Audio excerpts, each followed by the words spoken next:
I seriously can't believe, man. You scored 550 plus runs. And we all thought that okay, that Pakistan, they have a chance. Hey guys, welcome back to the YouTube channel. And this is a very special podcast because it's not for the because we all know that as of now IPL season is happening with too many transfer rumors or too many rumors about okay, this player is coming out, that player is coming to this team, that team, and all that stuff. The auction season, the retentions, and everything will start. Exactly, all that stuff. And we already covered up a video on IPL retention video already. If you didn't watch it, please kindly go to our channel and watch the previous videos. But with that being said, we all know that the test season is going on, and the fundamental thing about doing this video is not only talking about IPL all along, because we know that the most important test series which is coming out this year is the Border Gavaskar Trophy, which is the main video, which is why we are here to discuss about it. We already got the regular crew along with me, with the Prithvi and Ajit, and we all going to discuss about how this series transpires, which team starts favorites, what could be their probable squad, or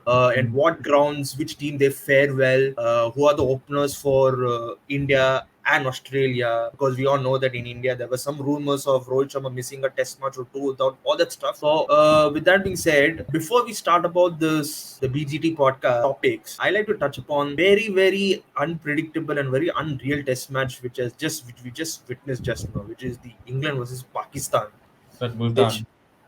which in my freaking mind I can't believe how did Pakistan let it go.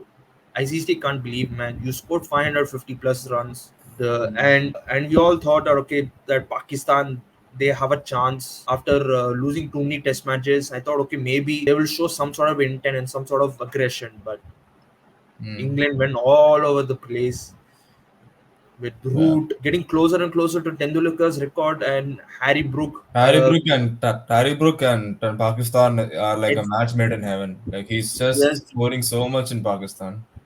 yes, Against he loves Pakistan in Pakistan pitches. yes, Specify that. exactly. I mean, I think after Virendra Sehwag, he's the one who scored a triple century. Yeah. So In I think that Multan. says a lot because the pitches are very, very flat. There's nothing for the fast bowlers, and England scored 800 plus runs, and they ended up winning the test matches. They did it at like So almost like and and and I five think runs and that over. yeah. So I think with that being said, I think I will leave it to the crew. What do you guys think about this test match? I mean, I can't believe this. How did they let go? Well, I'll start You with want to go, Prithvi? I'll start with Prithvi. What do you think about the Comfortable? Yeah, okay. I was following this match mostly on CricBus, and I saw it a little bit live. The thing was, for me in America, it was for some reason the clock shifted, so it was almost entirely in the night for me. Match began at like what, around 12 midnight for me. Anyways, what I see is obviously Pakistan's horror run till Test match continues. They lost a series against Bangladesh at home, and they seem to have Uh, lost this. Sorry to interrupt, Prithvi. Let me Yeah, correct you on that. They no. didn't lose, they got swept. Yeah, they got swept. Yeah, it was what, like 1-0, right? Two Test Two matches. yeah, zero. 2-0. 2-0. Oh, That's what I'm God, saying. They oh, got sorry. swept. Swept clean. By the way, 2-0. another context I would like to add. Uh, Second test match in that Bangladesh Pakistan test series, the second test mm, match, mm. Bangladesh were 36 for 6. And from there they lost the test match. 36 was six. Exactly. Yeah. And That also was, conceded 500 and also conceded 500 plus runs to them. yeah, yeah. Yes. Wow. Yeah, so Pakistan, they came out to bat and they got 556 runs, which is definitely an above par the total. As it later turned out, it wasn't that big, but I think the biggest issue for Pakistan has to be their bowling unit. In their own the defense, there was Tabrar who got injury and he got like fever, so he had to leave the match. But the thing with Tabrar is that I don't know why they went with. It makes sense to go with him. He has had a good record. He picked up a 13 wicket haul in some match, if I remember right, against England, I guess. Yeah, So yeah, he did. he's done well, but he has had a history of getting injured many times. Like his whole career has been plagued with injuries. So the same thing happened again. I would probably say that the fitness team or the physios probably they should have looked after him a bit better. They should have probably anticipated him like getting injured. But then again, things happen in cricket, so bowlers. But then, even after losing one of their bowlers, look what happened to them. They got like 823 runs at a run rate of almost 5. This guy, Joe Root and Harry Brook, they were just having fun in the crease. It's like, I mean, if this is not basketball, I don't know what else is basketball. இவங்க வந்து பாகிஸ்தான் வந்து I don't know what to say. And this Abrar, I actually think that him leaving would have made the bowling attack stronger because he was going at like what I think he went like more than 6 runs per over. I think he was he was giving up 171 runs. He himself conceded 171 runs. 171 runs. He himself gave such a high amount of runs, and he was bowling like really bad. I just can't. When you're a spinner in your own country, playing in a wicket that doesn't suit fast bowling, it suits. I would not say it helps the spin bowling, but at least when towards the second day, when third day, when the cracks began to open up, you should have at least been able to get some resistance from the pitch. But that also didn't happen. He was really. I don't think you can find any excuses. He should have done better. So he was one thing. This Shine Afridi and who was the other guy? Naseem Shah, right? Naseem Shah. Those two guys, they were, I don't know, they were also pretty subpar only. At a time in which we are seeing fast bowlers from India perform well in subcontinental conditions, we would expect them also to do well. Basically, no bowler that turned up. England just batting, having fun. But that was that. But then the Pakistan collapse. 220 runs. I think I'll let Ajit take this over because, yeah, I've said what I wanted to say. It was just unbelievable. Go to Ajit. Macha, say something about your favorite player, Babar Azam. Who, me? He's not my favorite. No, him only. Okay. What was I gonna say about him, man? Even in that, it was flat as hell, man. I don't know. Even India, the way they played against Bangladesh, they would have also scored 1,000 runs with the way they played against Bangladesh. Just give them this pitch, they would have scored 1,000 runs. I mean, this was unbelievably so bad, man. See, I can agree that we've seen teams score 400 runs in the first innings. We've seen Australia do that to India in 2001, the very famous Border Gavaskar Trophy series in 2001, where Lakshman scored that very famous 281 in Kolkata. Australia scored around 440 runs or something in the first innings, and they still managed to lose the match.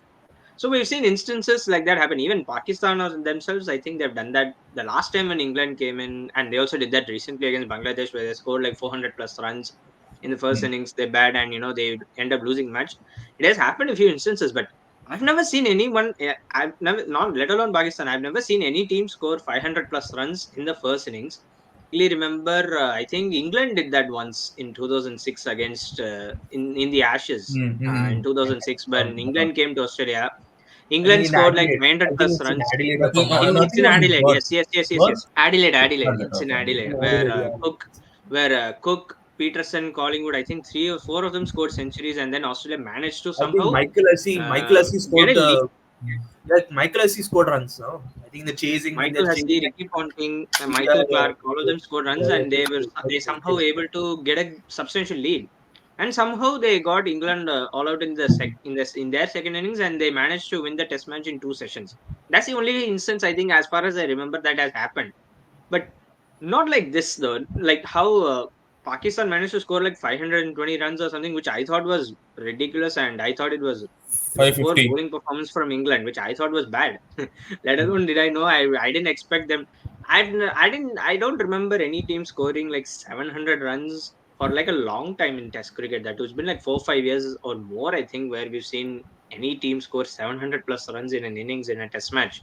Considering the way Test match cricket, how the way Test match cricket has been played out, the mindset and everything has changed. So 800 runs was like, man, and that too getting it at like 120 to 130 overs. I mean, and that too, Pakistan fielders were so exhausted. You know why? The reason why Pakistan lost the match in getting an innings defeat was not because of England's good bowling or anything. Which I'm not saying they didn't. England bowled well, but basically Pakistan got exhausted with the way they were just being in the middle of the field for like 120, 130 overs. Got absolutely exhausted in the field, and just by exhaustion they just lost the whole match. And I don't know.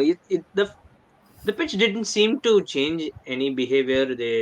I didn't see a lot of cracks. I watched the game live for a while. I just wanted to see Harry Brooks' triple hundred moment. I wanted to see that because very rarely you see any batsman score a triple century in Test cricket these days. It's kind of difficult. The last time anyone scored a triple century in a Test match was, if I'm David not Warner. mistaken, Karun Nair. David Warner. Huh? David Warner. David That Warner too scored was triple against David century. Pakistan, Warner in wasn't it? Adelaide. Yeah, David Warner in Adelaide. David Correct. That Warner. too was David against Warner Pakistan, did that, wasn't and then yeah, it was against Pakistan. it? Yeah. And then before that, I saw Karun Nair. A very famous one. We all saw Karun Nair hitting a triple century in Chepauk. And the first Yeah. time that an English player, an England player, scoring a triple century since Graham Gooch. Graham Gooch. That was like 34 years ago.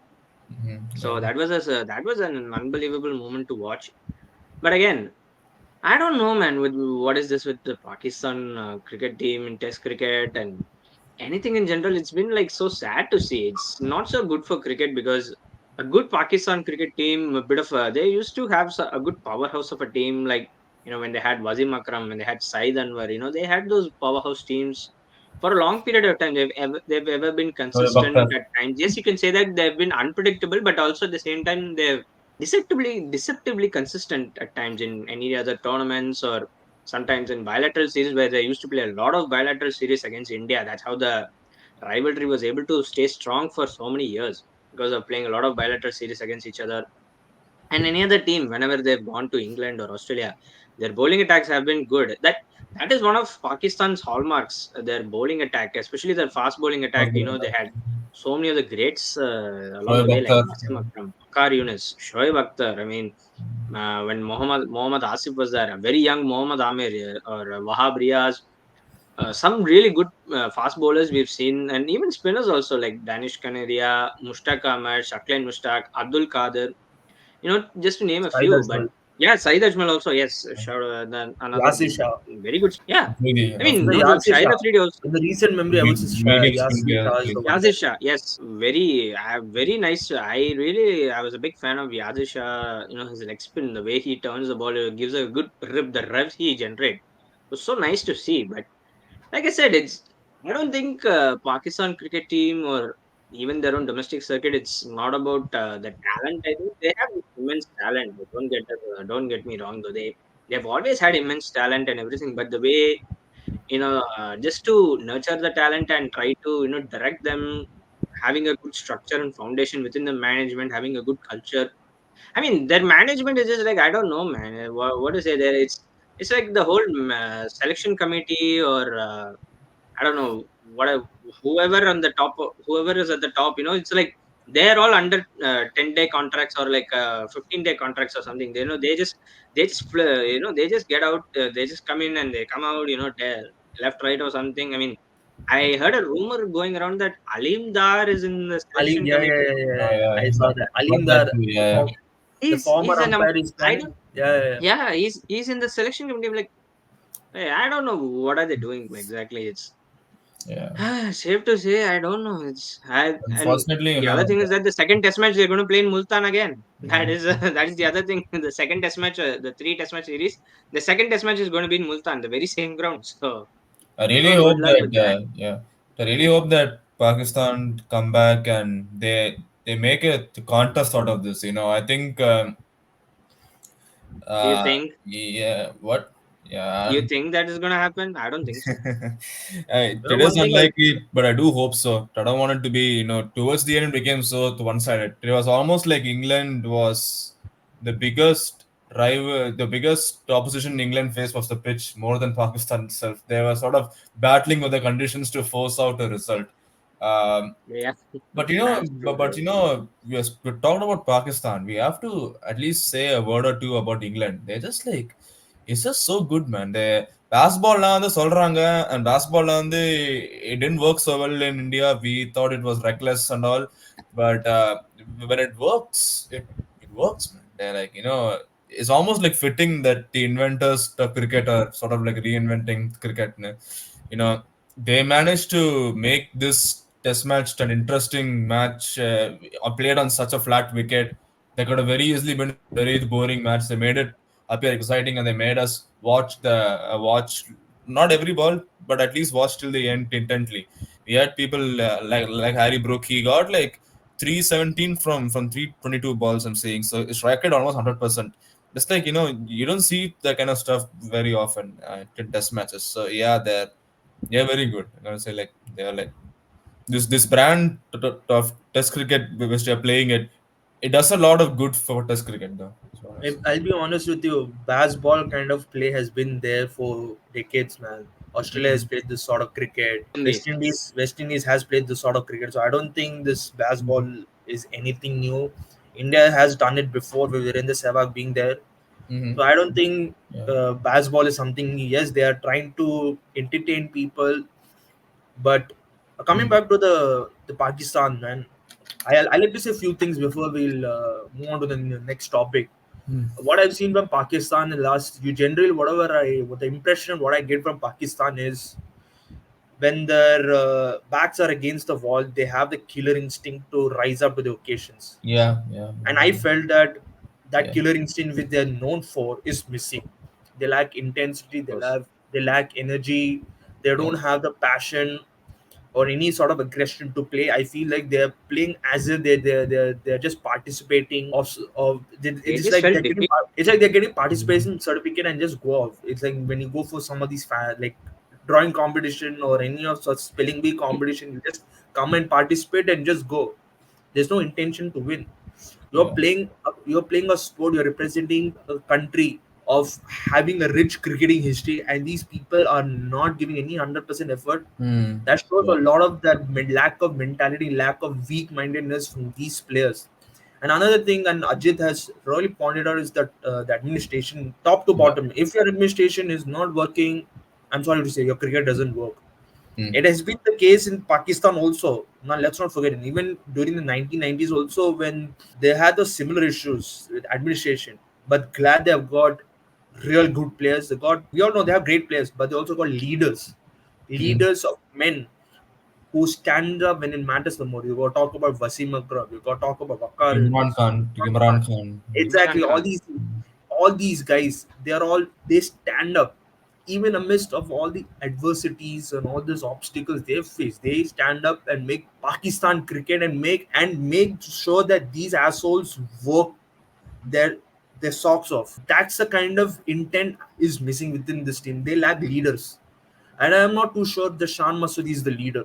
He's a good captain. He's a good captain, but he's not a. He's just a nice guy. Pakistan needs a passionate leader, like an Imran Khan or a Wasim Akram type of passionate leader. Yeah. They lack leaders. Even Shahid Afridi. Shahid Afridi, yes, but I'm talking about the He elite of the leader. Even Yeah, yeah, even yeah. 10 years ago, even the 10 years ago when they had that spot fixing saga with Mohammad Amir and Asif and all these people, they got caught. They got leaders also. Misbah Ullah, Yunus Khan, Shoaib Malik. All these guys are leaders.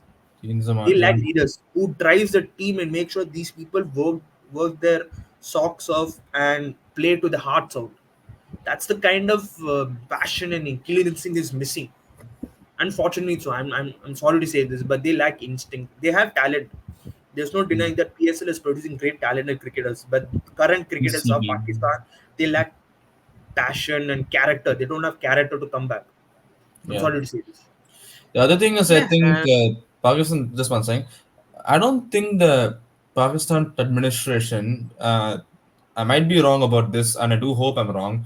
But I think they're not giving as much value to red ball cricket as they do to white ball cricket because you look at the kind of pitches that they're making here. They're the pitch conditions is just. I know it's not fully in their hands. I know that a lot of the conditions they can't change entirely No, I'm within sorry one. to say, Prithvi. I'll interrupt you. It is the Pakistan cricket board who has the authority to make the pitch. It's the home condition. Mm. Yeah. ICC are the ones who reviewing it after the games. But while preparing for the test matches, is the Pakistan cricket board who are the ones who are Mm. investing the money and making the pitches. It's their hands. It's their fault. They're not making good quality pitches. They're not bringing Yeah. in. They're Yeah. not putting some grass for the fast bowlers. They're not bringing any sort of turn for the spinners.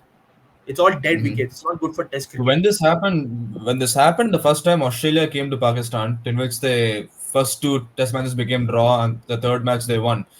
They won it because they found out that Pakistan had no intention of winning, and also at that time, I think the chairman of Pakistan board, yeah, the chairman or the highest position Pakistan board was this Ramesh Raja, who he publicly like came and said on purpose we made the pitches very flat because all he wanted was to get 3 draws so that we'll at least get some points in the WTC. So that was his tactic. His tactic was to, on purpose, make a pitch that Australia will not be able to win. Pakistan also doesn't need to win. It can all be like 3 draws, and in the end, both the teams get equal number of points and they walk away happily. That's what he wanted. I Or really a hope. taste of his own medicines, though. Yeah, I mean, yeah, and then Australia won, but then I was really hoping with his departure we would come back to seeing, the kind of Pakistan wickets which we had seen before. They certainly have had pitches which was conducive to pace bowling. That's what we saw, like dangerous fast bowlers like Shoaib Akhtar or Waqar Yunus like come out and bowl and delivering some thunderous spell. You all, if you remember, I remember the very first match I saw was this. And they're also having Prithvi, sorry to interrupt, but they're also having fitness issues. Very infamously, Wasim Akram Yes. pointed out on national television, saying like Hmm. they just don't have the proper fitness. I don't know whether they've been tested fitness properly, Hmm. and it was also there. I mean, it's kind of ironic to say that though, because usually Indian cricket board would get trolled, or the BCCI would get trolled for not producing good fast bowlers or anything, trying to blame the administrations for not producing great fast bowlers. And Pakistan usually would produce some great fast bowlers, and now the tables have turned around like that. India have some. This is like the crop of fast bowlers that you see in India right now, not just from the top, but even from the domestic cricket levels are some of the best we are seeing. I mean, you're Yeah. getting that's the reason why they're giving in fast bowler contracts, just to give some a few of these fast bowlers just Even, some more extra money, some even incentives so that Mohammad they can play test cricket. Even Mohammad Hafiz also has pointed out, he was the director of cricket in Pakistan for a short period of time. Apparently, what he found out was that the previous administrations, now they avoided doing all these fitness tests, now, which was shocking. So I think I feel that we will get to this. With that being said, I think we conclude this topic of Pakistan versus England. We can keep talking about it, but